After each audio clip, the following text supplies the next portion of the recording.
Hello भाई लोग, मैं हूँ फैक्ट बाई। और मुझे बताइए, क्या किसी जानवर का झूठा आप खाएंगे? नहीं ना। परंतु बड़े बड़े होटल्स में बंदर के थूक से बनी हुई कॉफी लोगों को पिलाई जाती है। लेकिन ऐसा बिल्कुल मत समझना कि ये विदेशी माल होगा, क्योंकि ये कॉफी 100% देसी है, जो आसानी से इंडिया में मिल जाती है। किंतु आखिर कौन सी मजबूरी के चलते बंदर के थूक की कॉफी बनाई जा रही है? अब आप छीछा करें, उससे बेहतर ये सोचें कि हाथी, जिनका न सिर्फ साइज बल्कि पूप साइज भी बड़ा होता है, उनकी वही पॉटी वाली कॉफी कोई आपको लाखों में पिलाए तो? नहीं, ये मेरी ख्याली पॉटी नहीं है। ऐसी कॉफी सच में बनती है और लोग इसे पीते भी हैं। पर सवाल ये है कि कैसे बनती होगी ये पॉटी वाली कॉफी? इससे पहले कि आपको अपने डाइजेशन पर शक हो जाए, मैं बता दूं, ऐसे ही एक अपच वाली उल्टी, लिटरली वही उल्टी जिसमें आप सब अपने अंदर के वेस्ट को बाहर निकालते हैं, एक जानवर की उल्टी से बनी कॉफी को 40,000 रुपए किलो में बेचा जाता है। किंतु कौन से जानवर की उल्टी इतनी बहुमूल्य है? और दुनिया में ऐसे ही वाहियात चाय कॉफी के और कौन कौन से फ्लेवर्स बिकते हैं, ये सब जानेंगे हम इन अवर वीडियो वाहियात चाय कॉफी के फ्लेवर्स जो लाखों में बिकते हैं। नंबर 1, एलिफेंट पूप कॉफी। इस सफर की शुरुआत हाथी महाराज से करते हैं। हाथी महाराज की पूप से बनी कॉफी से करते हैं, जिसका स्वाद शायद इतना निराला है कि इसी फ्लेवर को अक्षय कुमार ने भी इनटू द वाइल्ड के एक एपिसोड में टेस्ट किया था। क्योंकि इस पॉटी वाली कॉफी को बनाने के लिए सबसे पहले हाथियों को कॉफी बीन्स खिलाए जाते हैं, और फिर जब वो वही कॉफी बीन्स को अपने पूप में निकालते हैं, तब उनमें से जो बीन्स हाथी चबा नहीं पाते, उन्हें उनकी पॉटी से अलग कर लिया जाता है, ताकि पॉटी में मिले हुए बीन्स को फाइनली कॉफी बनाने के लिए भेजा जा सके। पर जानते हो, पॉटी में से कॉफी बनाने के लिए ये खोज किसने की थी? इसे बनाने का पूरा श्रेय कैनेडियन कॉफी एक्सपर्ट ब्लेक डिनकिन को जाता है, जिनकी कंपनी ब्लैक आइवरी कॉफी हाथियों की राजधानी थाईलैंड में इस कॉफी को बनाती है। इतना ही नहीं, पूप में से कॉफी अलग करने का ये इनिशिएटिव कंपनी को तो अद्भुत बना ही रहा है, पर साथ ही थाईलैंड की उन फैमिलीज के लिए भी रोजगार का काम कर रहा है, जो हाथियों का ध्यान रखकर उनके पूप से कॉफी बनाने में कंपनी की मदद कर रहे हैं। और क्योंकि इस कॉफी को बनाने में एलिफेंट के कॉफी खाने और उनके कॉफी निकालने का इंतजार करना पड़ता है, जिसमें न जाने कितना टाइम लग सकता है, इसीलिए ये बहुत टाइम कंज्यूमिंग प्रोसेस है, जिसकी वजह से कॉफी की ये वैरायटी बहुत ज्यादा एक्सपेंसिव हो जाती है। और यही वजह है कि ब्लैक आइवरी कॉफी का सिर्फ 1 किलो ऑलमोस्ट 1.5 लाख रुपए में बिकता है। तभी तो ये कॉफी सिर्फ गिने चुने स्टार होटल्स और दुनिया भर में मौजूद मिशेलिन रेटेड रेस्टोरेंट में ही बिकती है। नंबर 2, पांडा पूप टी। अब जब पॉटी से बने कॉफी की बात हो ही रही है, तो हम उसी पॉटी से बनने वाली चाय को कैसे भूल सकते हैं? आफ्टर ऑल, पॉटी से बनने वाली इस पौष्टिक ग्रीन टी को बनाने में वन ऑफ द क्यूटेस्ट जानवर का जो योगदान है। पर इस पॉटी चाय मेकिंग में थोड़ा ट्विस्ट है, क्योंकि इस चाय को बनाने के लिए पॉटी से चाय पत्तियों को निकाला नहीं जाता, बल्कि पांडा की पॉटी को सिर्फ और सिर्फ फर्टिलाइजर के तौर पर यूज किया जाता है, सो दैट उस फर्टिलाइजर में मिलने वाले सभी जरूरी न्यूट्रिएंट्स को टी प्लांट फर्टिलाइजेशन के वक्त एब्जॉर्ब कर अपनी पत्तियों की न्यूट्रिशनल वैल्यू को थोड़ा बढ़ा सके। लेकिन सवाल यह है कि हमारे यहाँ तो ज्यादातर खाद जनरली सभी की पॉटी से बन जाती है, तो फिर इस चाय के लिए सिर्फ पांडा की पॉटी ही क्यों?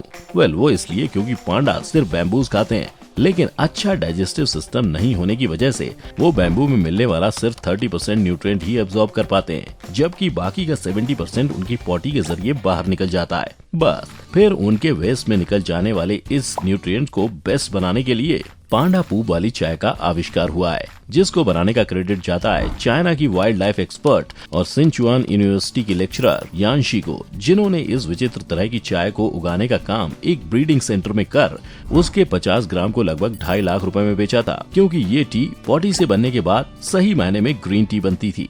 अब ये सब जानने के बाद मैं तो यही कहूंगा कि गनीमत है जो इन्होंने पांडा की पॉटी नहीं बल्कि उसकी खाद से बनी हुई चाय ही लोगों को पिलाई, वरना बेस्ट आउट ऑफ वेस्ट का ये बहुत ज्यादा सैडेस्ट एग्जाम्पल होता।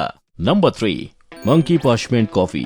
नहीं, पिछले 2 पूप कॉफी के बाद मैं फिर से पॉटी वाली कॉफी की नहीं, बल्कि अब आठू वाली कॉफी की बात करने वाला हूँ। पर इंसानों वाली नहीं, बंदरों वाली। कुछ ऐसी, मतलब कौन चाहेगा कि उसे कभी बंदरों द्वारा थूके गए ऐसे बीज को खाना पड़े? लेकिन मुझे दिल पर पत्थर रखकर ये बताना पड़ रहा है कि बंदरों द्वारा मीठे कॉफी बीन्स को खाकर उसके बचे कुचे माल को थूक देने के बाद उन्हीं बचे हुए बीज से कॉफी को बनाया जा रहा है, क्योंकि रेसस बंदरों के थूक में जो एंजाइम्स होते हैं वो कॉफी बीन्स को बेहतर तरीके से फर्मेंट करते हैं, जिससे उसमें एक यूनिक फ्लेवर आता है। और ऐसा इसलिए हो पाता है क्योंकि ये बंदर जब हमारे यहाँ के साउदर्न और ईस्टर्न घाट्स के कॉफी प्लांटेशन में घूमते हैं तब वो सबसे ज्यादा पका हुआ फ्रूट ही खाने के लिए चुनते हैं, जिसके बाद वो उस फ्रूट का जूस चूस कर उसके सीड को फेंक देते हैं। फिर इन्हीं कॉफी बीन्स को कलेक्ट कर उनसे मंकी पार्चमेंट कॉफी बनाई जाती है। अब क्योंकि इस थूक में लिपटी हुई कॉफी को इंडिया में बनाया जाता है, इसीलिए इसे बेचने का काम भी इंडियन की द इंडियन बीन कंपनी करती है। पर यहाँ मजे की बात ये है कि बंदर के थूक के फायदे और लोगों में उसके सेवन को देखते हुए दूसरी कॉफी मेकिंग कंपनीज भी थूकीली कॉफी बनाने के एक्सपेरिमेंट्स में लग गई हैं। Number 4, Kopi Luwak coffee.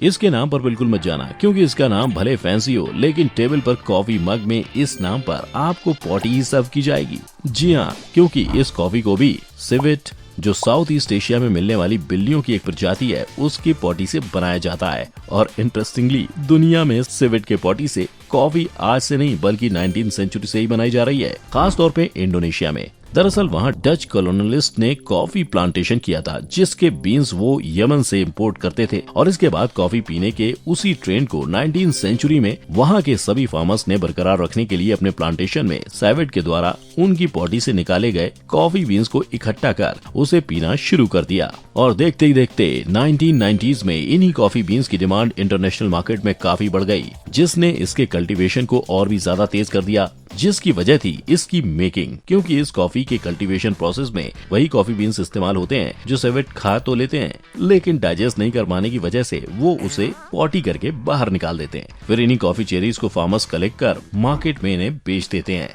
अब अगर टेक्निकली देखें तो सेवेट के कॉफी चेरीज खाने से लेकर उनके उसे निकालने तक सभी कुछ नेचुरल प्रोसेस है, जो इन कॉफीज को बहुत एक्सपेंसिव बनाता है, और इसीलिए इनका 1 किलोग्राम 70 से 80 हजार रुपए में बिकता है। लेकिन इंडोनेशिया के कई हिस्सों में फार्मर्स मार्केट डिमांड को देखते हुए सिवेट्स को पालकर उन्हें जबरदस्ती कॉफी चेरीज खिलाते हैं। इतना ही नहीं, ऐसा ही सेम एक्सपेरिमेंट इंडिया के कूर्ग में भी किया जा रहा है, जिस वजह से कोपी लोवाक कॉफी को बनाने में एनिमल क्रुएल्टी के केसेस लार्ज स्केल पर रजिस्टर हो रहे हैं। नंबर 5, बुगापूप टी। इसे तो देखा ही होगा ना। हाँ, ये वही है जो फसलों पर उड़ता है, लेकिन ये उड़ते वक्त जो पीछे छोड़ देता है ना, उसका इस्तेमाल कर लोग अब अपनी सेहत बनाने में लगे हैं। नहीं समझे? अरे भाई, क्योंकि ये बग्स बहुत ही शुद्ध शाकाहारी होते हैं और अपने जीवन काल में सिर्फ ऑर्गेनिक कैमेलिया साइनेसिस, जो एक तरह की चाय है, उसकी पत्तियों को ही खाते हैं। और शायद इसीलिए लोगों को इनकी पॉटी ऑर्गेनिक लगती है, क्योंकि पहले तो इन बग्स की पत्तियां खाने के बाद ये पत्तियां उनके ही पेट में फर्मेंट होती हैं। फिर जब ये बग्स इन्हीं ऑर्गेनिक पत्तियों को हक देते हैं, तब चाइना में लोग इन्हें कलेक्ट कर उसे सुखाकर उसे एज यानी पुराना करते हैं, क्योंकि सूखने के बाद ये पॉटी नहीं चाय पत्ती नजर आती है, वो भी कुछ ऐसे। यही नहीं, अगर हिस्टोरिकल रिकॉर्ड की माने तो इस बुगापूप चाय में फीवर, हाई ब्लड प्रेशर, खराब डाइजेशन जैसी प्रॉब्लम्स के लिए कई हेल्दी बेनिफिट्स और डिटॉक्सिफाइंग प्रॉपर्टीज हैं, बिकॉज इसमें 18 टाइप के amino acids, proteins, vitamin, micro elements होते हैं। पर आप ये मत समझिएगा कि मैं इसे बेच रहा हूँ, मैं तो बस आपको ये बता रहा हूँ कि कंपनी कैसे इन जानवरों की पॉटी को पॉटी नहीं पत्ती बनाकर बेच रही है। Number 6, vessel derived coffee.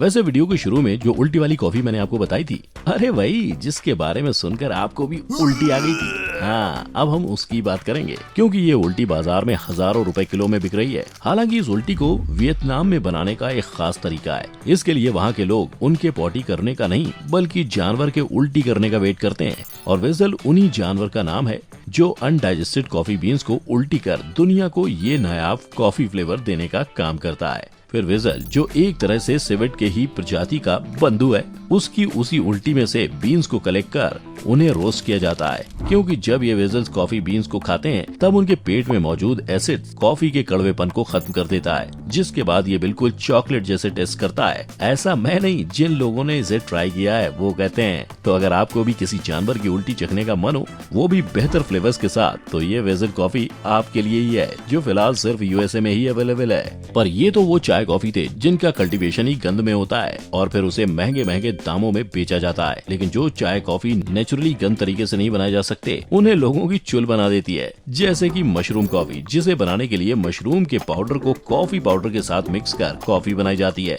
और ऐसे ही मशरूम की चाय भी बनती है। मतलब मशरूम का सैलेड, सब्जी, पास्ता, नूडल्स तो बनते सुना है, यहाँ तक कि सूप भी बनते सुना है, लेकिन ये मशरूम टी और कॉफी क्या है, भगवान ही जाने, क्योंकि इसको बनाने का तरीका भी बिल्कुल सूप की तरह है। यही नहीं, लोग इतने ज्यादा पागल हैं कि अपने टैको के स्वाद को बरकरार रखने के लिए उन्होंने स्पाइसी टैको कॉफी तक बना दिया है, जिसमें पानी में लोगों को उनके स्पाइसी टैको के फ्लेवर को उबाल कर दिया जाता है। अब ये सब जानने के बाद अपने मन को अकेले में इन गंद भरी चाय कॉफी की चुस्कियों में डूबने मत दीजिए। अगर ऐसे ही किसी वाहियात चाय कॉफी के फ्लेवर के बारे में आप भी जानते हैं तो कृपया कर अपनी जानकारी हमारे कमेंट सेक्शन में डालकर लोगों को जागरूक कीजिए।